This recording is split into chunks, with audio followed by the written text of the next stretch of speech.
تو یہ کہانی ہے چوہے اور بلی کی۔ چوہوں کا ایک خاندان چھوٹے سے دل میں رہائش پذیر تھا۔ دن کی روشنی میں چوہے اپنے دل سے نہ نکل سکتے تھے اور نہ ہی خوراک تلاش کر سکتے تھے۔ سارا دن انہیں بھوکا رہنا پڑتا۔ وجہ یہ تھی کہ بلی نہایت آسانی سے انہیں دیکھ لیتی تھی اور شکار بنا لیتی تھی۔ چوہے جب رات کو نکلتے تو وہ بھی چھپ چھپا کر نکلتے۔ بلی کا خوف ان کے سر پر تلوار کی طرح لٹکتا رہتا، لیکن وہ کتنی ہی احتیاط کیوں نہ کرتے، بلی ایسے دبے پاؤں آتی کہ انہیں خبر تک نہ ہوتی اور ان کا ایک ساتھی بلی کے لنچ یا ڈنر کی نظر ہو جاتا۔ ایک لمبے عرصے تک وہ خوف کے سالن میں ہی جیتے رہے۔ ہر روز ان کے ساتھی بلی کی بھیڑ چڑھتے۔ آخر ایک رات بوڑھے چوہے نے اجلاس بلوایا، جس میں چوہا خاندان کا ہر چھوٹا بڑا چوہا شریک ہوا۔ اجلاس ہوا تو بوڑھے چوہے نے آنکھوں میں آنسو بھرتے ہوئے کہا، میرے ساتھیوں، ڈر ڈر کر بھی جینا کوئی جینا ہے۔ یہ کیسی زندگی ہے کہ ہماری آنکھوں کے سامنے ہمارے پیارے دشمن کے پیٹ کا ایندھن بنتے جا رہے ہیں اور ہم چپ چاپ سہتے جا رہے ہیں۔ بوڑھے چوہے کی آواز بلند ہوتی گئی۔ اس نے چاروں طرف نظر دوڑائی۔ دیگر چوہوں کی آنکھوں میں آنسو دیکھ کر اس نے مکہ ہوا میں لہرایا اور کہا، آخر کوئی حد ہوتی ہے ظلم سہنے کی بھی۔ سوچو میرے ساتھیوں، سوچو، کوئی تو ترکیب سوچو اس عذاب سے نجات پانے کی۔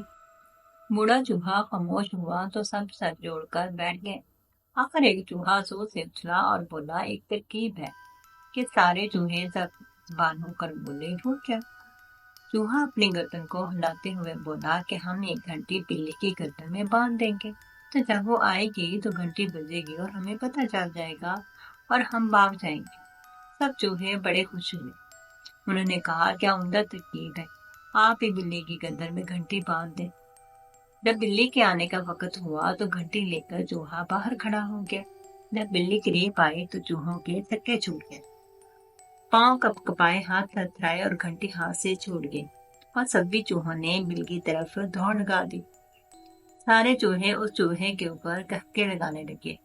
اگلی رات تمام چوہے پھر سر جوڑ کر بیٹھ گئے۔ اس بار ایک بوڑھے چوہے نے ترکیب بتائی، میرے دوستو، اتفاق میں برکت ہے، اس لیے جیسے ہی بلی آئے گی ہم سب اکٹھے اس پر حملہ کر دیں گے، بلی کو خوب ماریں گے۔ ایسا کرنے سے بلی پر ہمارا خوف بن جائے گا اور دوبارہ ہمیں شکار کرنے کی جرت نہ کرے گی۔ سارے چوہے خوش ہو گئے اور بلی کا انتظار کرنے لگے۔ جو ہی بلی آئی سب نے ایک بار پھر حملہ کیا۔ کوئی ٹانگ سے چپٹ کر کاٹنے لگا، کوئی دم سے، کوئی پیٹ سے۔ بلی نے جو زور لگایا تو دم جھاڑی، پاؤں پٹکا تو ایک چوہا دور جا گرا، دوسرے کا چومر نکل گیا۔ باقی چوہوں کا جو حال انہوں نے دیکھا تو بگدڑ مچ گئی، سب بل کی طرف بھاگ گئے۔ بلی نے اطمینان سے ایک تگڑا چوہا دبوچا اور جلتی بنی۔ سب چوہے ایک دوسرے کو لان تان کرنے لگے، بزدل اور ڈرپو کے القابات سے نوازتے، پھر سر جوڑ کر بیٹھ گئے، سوچنے لگے اور سوچتے ہی چلے گئے، یہاں تک کہ ایک ننھا سا چوہا بولا، مجھے ایک ترکیب سوچی، وہ یہ ہے کہ زمین پر گوند پھیلا دی جائے اور اس میں گوشت کا ایک ٹکڑا رکھ دیا جائے۔ بلی جب گوشت کا ٹکڑا لینے آئے گی تو اس کے پاؤں گوند کی وجہ سے چپک جائیں گے، پھر وہ ہلنے سے قاصر ہو جائے گی اور ہم اس طرح سے اس کی گردن میں گھنٹی باندھ دیں گے۔ اب سب چوہے خوش ہو گئے اور انہوں نے خوشی میں زمین کے اوپر گوند پھیلا دی، گھنٹی ہاتھ میں پکڑے بلی کا انتظار کرنے لگے۔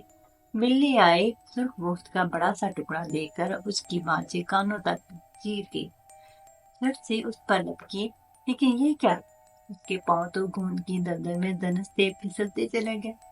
جیسے جیسے وہ نکلنے کی کوشش کرتی ویسے ہی وہ گوند کے ساتھ چپکتی جاتی۔ چوہوں نے جو یہ ماجرا دیکھا تو نعرہ بلند کیا۔ ننھا چوہا بلی کی پیٹھ پر چڑھ گیا اور اس کی گردن میں گھنٹی باندھ دی۔ چوہے خوش ہو رہے تھے اور نجات کا جشن منا رہے تھے اور بلی کا مذاق بھی اڑا رہے تھے، اور پھر چوہوں نے بلی سے ڈرنا چھوڑ دیا۔ اب انہیں بلی کے آنے کا دور سے ہی پتہ چل جاتا، کیونکہ اس کی گردن میں جو بندھی ہوئی گھنٹی تھی وہ بجنے لگ جاتی اور وہ فوراً ہی اپنے بل میں چھپ جاتے۔ دیکھا بچوں، کوشش کرنے سے کوئی بھی کام مشکل نہیں رہتا، اور ہمیں ایک ساتھ مل کر اگر کام کریں تو بھی کوئی بھی کام مشکل نہیں ہوتا۔